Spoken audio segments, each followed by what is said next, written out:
like we deserve to be there because we're a 4-8 football team until we put the ball down and show other people otherwise. Same thing as a football player, right? He's got all this potential in the world, but he's got to go do it. And so he's going to have all the opportunities to go do it, but like he's got to want that for himself, and it can't be to the point to where it's suffocating, right? Like just go play ball, right? And so giving him the tools enough to be successful is what we'll do, and as long as he stays healthy, I have no doubt in my mind he'll have success. Did you recruit him in the past? I did not. No, he was obviously committed to Coach Daggy at USC. They had a relationship there with each other, but I did not personally have a relationship with Kean.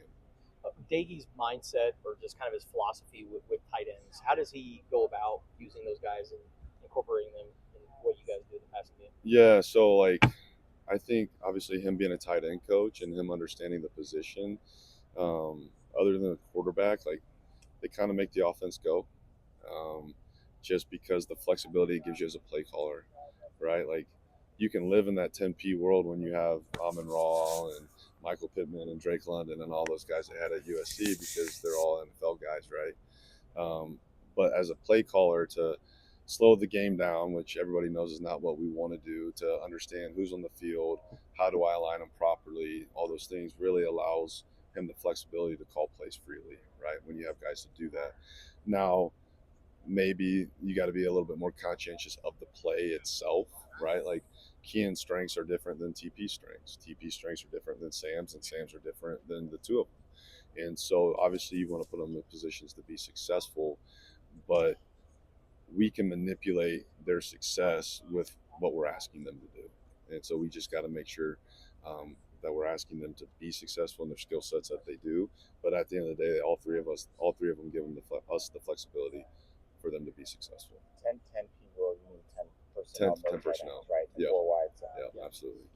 Ideally, as far as like a game, you have a set number of tight ends that you want to use, or it just depends? Yeah, so I was telling Sheer, like I've gotten to know Tanner Claflin a little bit, and since my time here, and one of those things that he says is that I love my time at UofA and love being out there. He's like, but there were some times I wish I could come off the field and I had a more reliable backup, and so he's like, now I say that with a grain of salt, Yeah. but at the end of the day, like you have to earn the right to be out there, right? And if one of them earns the right to be out there, well, then unfortunately I'm going to have to break one, right? And if two of them earn the right, well, then two of them. And if it's 3 or 4, whatever it may be, you got to play to the strengths of your team, right? And that's not just the tight end position, that's all positions, right? And so if they've earned the right to be out there, I'll find a way to balance to them to the best of my ability to make sure that they've all get out there and have equal opportunities. But at the end of the day, like I've told them this all the time, like my job is to make sure that the University of Arizona football program is a position to be successful.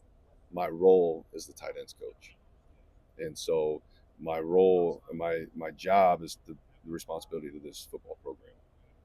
Tight ends happen to be my role, so at no point am I going to choose the tight ends over the program. And so, and once again, if they earn that right, well then yeah, I'll pound the table. But if you don't earn that right, I'm not pounding that table. Josh, obviously we're in a crazy world of college football where guys like Kean can leave but come back. And I asked this question to Coach Brennan. I'll ask it to you. How do you handle that dynamic when a guy walks away from a program but then comes back and the guys that stayed have to deal with that? Yeah. Well, it's 2025, and the kids have more power and more information and more knowledge than ever before, right? So the old day and age and the adage of like you can pull some shades over some things and hide things from these kids aren't real, right? And at the end of the day, like they're smarter than ever, right? Because they have access to all this information, and so they're able to make decisions that are best for them too. Now we can sit here and argue whether or not that was or was not the best decision for Kean. But because he and Coach Brennan handled it professionally, gave us the opportunity to have that conversation once he was in the portal, right? And so if that was handled poorly, like there would have been no conversations because the culture that we were able to develop during the spring is what this program is going to be founded on, the Bear Down Brotherhood. And at the end of the day, Noah Fafita, Chris Hunter, Genesis Smith, like those guys had more of a say on Kean coming back than I did as a position coach. Because if they didn't want him back, or if they didn't feel like they fit into the culture, he wasn't going to come back. But universally, every one of our kids and then our coaches said, "Heck yeah, if he wants to come back, we want him back. He's going to help us." So not only does Kean have all the athletic potential in the world, he's a great human too. And so universally across the board, because he went about it the right way, gave us the opportunity to bring him back. So is then that an easy message for you when you try to ingratiate him back into the room? There's really no friction. I mean, obviously guys that were here in the spring got reps and, Yeah. and we're building their way to potentially be in TN1. Yeah. So I never recruited Kean. I've never coached Kean before this. So the friction between he and I never existed. Doesn't exist, right? But I think, our biggest thing is like, does it help the program? Does it make us a better team? Does it make us a better program? And the answers to those questions were, yeah, he does. And so, like, whatever your views are, like, you can't be selfish, right? And no one in this program is.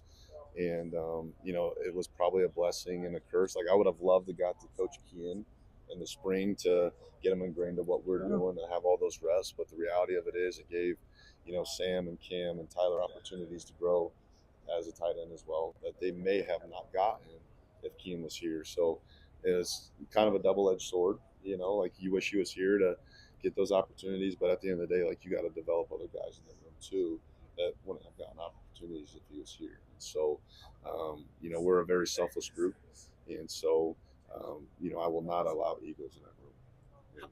And so, if you got an ego, you're gonna have to meet me at the door. How are they all different? Because obviously we saw Sam grow last year and was able to get into the end zone. We've obviously watched Kean. Tyler hasn't maybe had the shot that he wants, but how are they all kind of different? Yeah, and I think obviously Kean and Tyler have the frames to do it.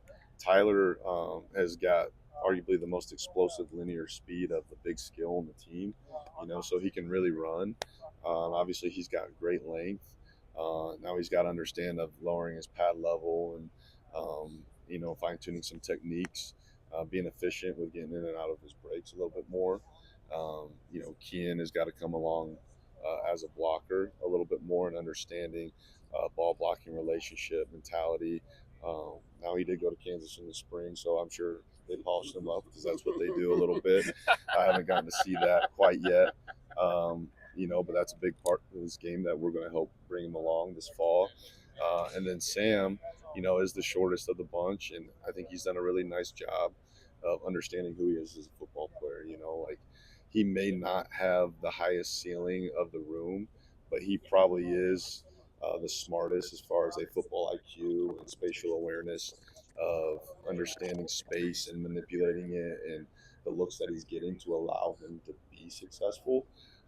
And because he's bought into what I've been teaching, he's found ways to play longer and bigger, although he may not necessarily be the biggest and or tallest of the room.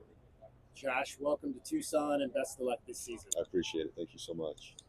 Nice to meet you. Appreciate it, David Kelly. Josh Miller. Nice to meet you.